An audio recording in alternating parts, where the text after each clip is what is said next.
got interested in stories about how new technologies become adopted. And I started looking into a new kind of treatment for breast cancer. The focus of my story was really about what kind of evidence is available for different kinds of treatments, and looking at how people opt for treatments when there is less evidence than there may be for traditional treatment, as is in the case of these new breast cancer radiation treatments like the Mammocyte. Mammocyte is a technology that allows women to get radiation for a period of 5 days compared to the traditional 6 weeks that it may take for traditional radiation. I went out to Michigan to talk to women and patients about why they were making the decisions they were about which treatments to choose. And I realized in the course of talking with them that the decision is much more complicated than I had guessed. I was diagnosed in June '08. I wanted the least aggressive form of treatment possible. 6.5 weeks seemed like a lot to me. I mean, I work, and like I said, I'm a mom and a grandma and everything, so all those came into factor. I mean, this sounds probably very selfish, but my husband and I have a little cottage up north, and we spend a lot of time up there.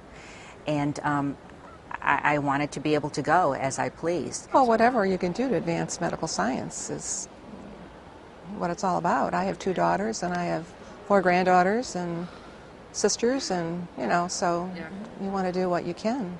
Part of the decisions that women face have a lot to do with their individual situations.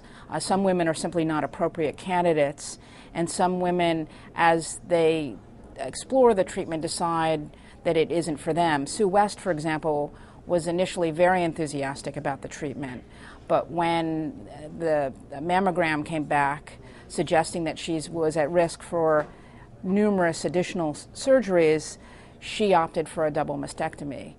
I had a mammogram just before starting the Mammocyte radiation, and it showed that there were still calcifications that looked suspicious.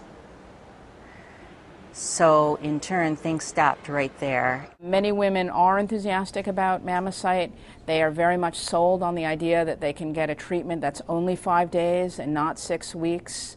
And many are very happy with how it went. Ida Doherty, for example, had Mammocyte and is very enthusiastic about its possibilities for other women. I think it's the way of the future.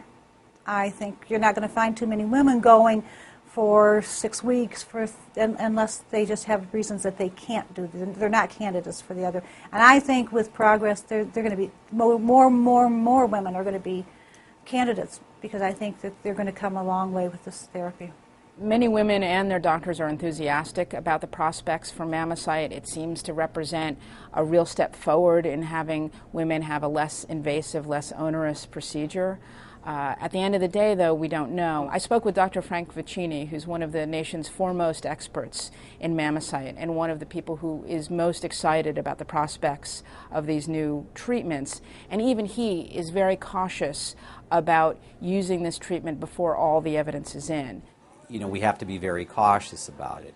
But with many cancers, such as breast and prostate cancer, it's not a 5-year outcome that you're looking for. It's the 10, 15, and 20-year outcome, if not even longer. And so many argue that, well, you can't simply look at the 5-year data or the 10-year data.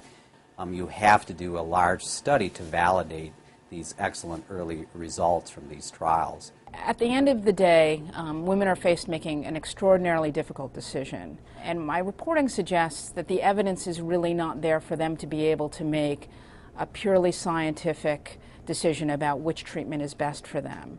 So all those trade-offs about whether 5 days is really much better for them than 6 weeks, the risk of overall radiation, all of those things become much more difficult in the absence of conclusive evidence.